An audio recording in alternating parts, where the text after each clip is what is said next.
11 ng ating gabi, binati ng scholars ang kaibigan si Miguel. I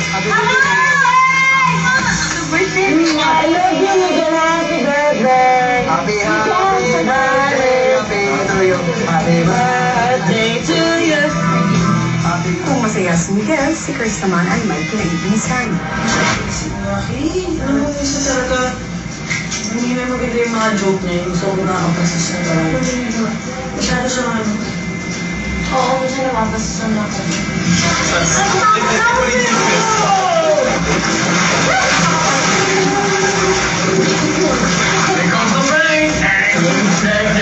Ginawa ka sa books mo. Nakita mo yun? Oh, there were only boobs kasi pinipili. Mga joke na sa akin kasi kahit dito to, alam ko yung gano'n, nakakainis na talaga, sobrang na. Parang ano, Hindi na siya marunong mag-sign. natahimik na lang ako. Ako eh, Christina, napayak. yung bastos talaga yung joke niya sa akin. Hindi ko kasi pinapakita na dito na ako. So, may nananahimik ka pa, tapos bigla kang hihilig, wala mo ginagawa sa'yo. Wala kang ginagawa. Tsaka pag sinakausap ko sa'yo, ayoko yung gano'n. Iba yung sa'yo yung problema unang kihapon. Pag kinakausap ko sa'yo, sagot ng paano.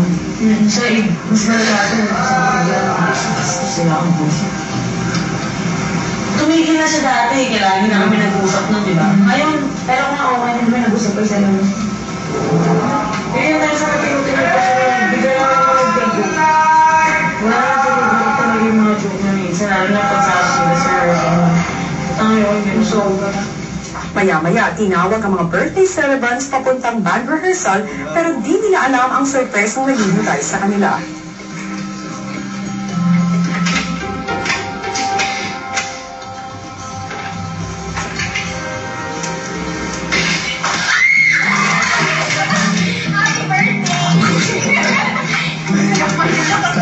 Hindi pa ako ready mag...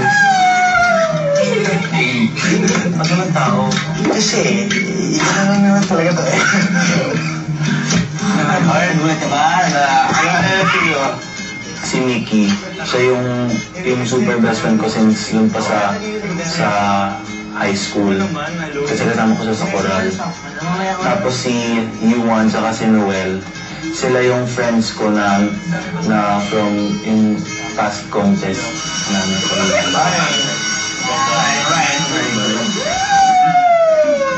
sobrang speechless ako, tapos sobrang surprised ako, tapos tuwang-tuwa ako dun sa nangyari. So, thank you. Sunod naman tinawag ni Miguel ang kaibigan si Iñaki. Hindi pa dumadating yung celebrity guest ko, so it's your time to rehearse. Me first? Yeah. She's there now. Gusto ka na. Yeah. Where is she? She's in the children.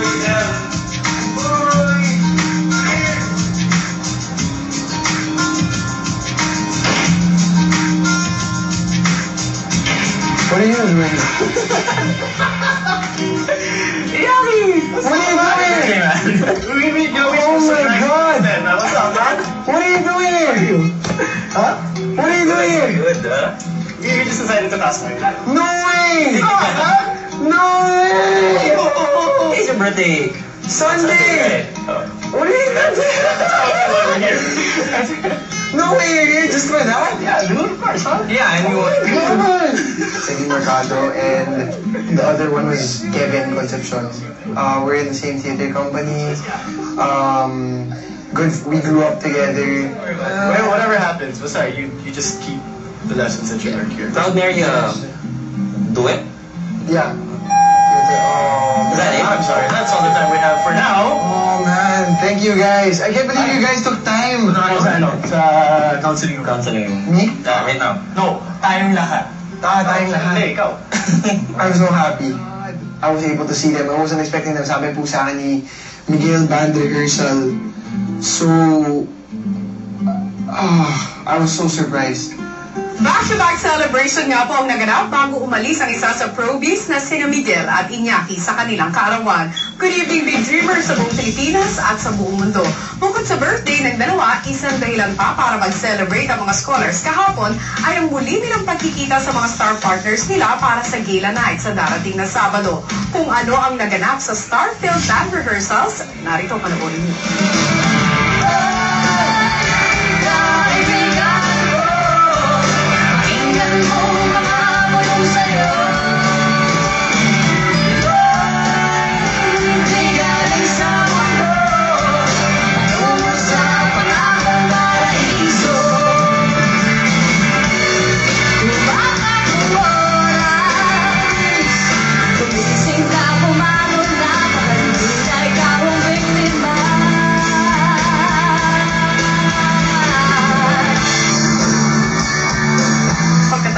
bawat rehearsal, nagkaroon ng pagkakataon ng bawat scholar na ipakilala sa kanyang mga scholars ang kanilang duet. Hi. Bye-bye. Enjoy. Yeah. Hoy! See you on Hoy! Saturday. Bye-bye. Nice to meet you. Bye. Enjoy. At bawat celebrity ay may pabounding sa kanyang partner na scholar na makakatulong sa kanyang performance. Inisip ko, journal, kasi before yung gig, ito yung talaga sinasabi ko na sa manager ko, na as much as possible, na I want to be in the room, na ako lang mag-isa. Have you ever tried like writing? Music, songs. No, I tried with my brother kasi kami yung sabay sa banda. I see. That sounds nagigitar ka pa. Oo, Maybe dun ka mag-start din. I mean, sulat mo na din dyan yung mga nasulat mo, yung mga nasulat mong songs. pwede dito. Masulat mo, tapos malay mo, magkaroon ka ng opportunity to sing into, baka pwede nilang i-arrange yung original song.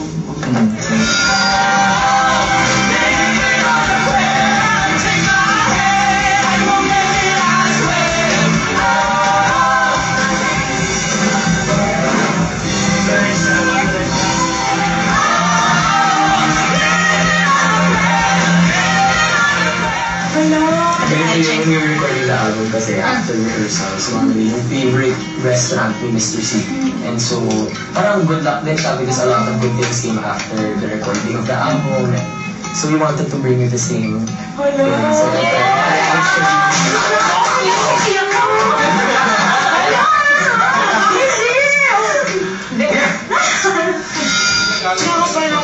Okay. Ano yung delay? Ang ganda na ng ano. Hindi, bigyan na kita ngayon. Ayan na, easy. Easy ha. Easy. Sure. Ano si Mark? Dito na sa kamukha. Ano sa kamukha?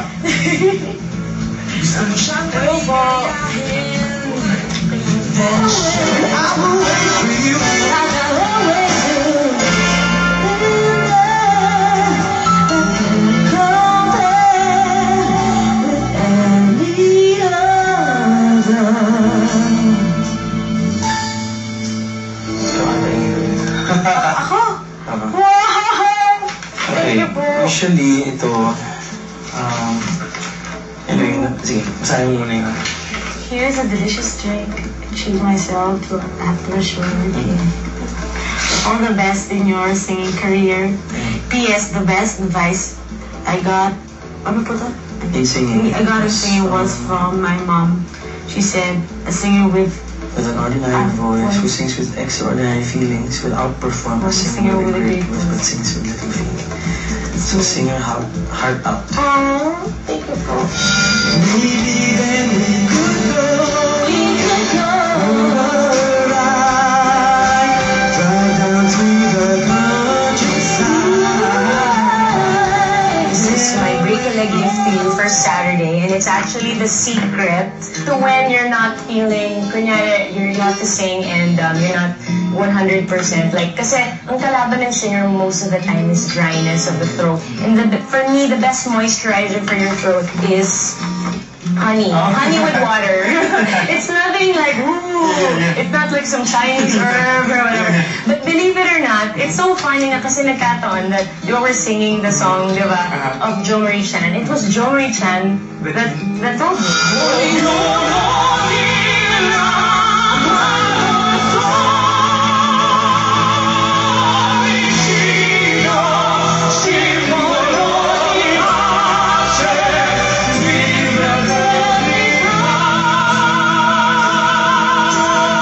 Here's a special gift Wow! para sa'yo.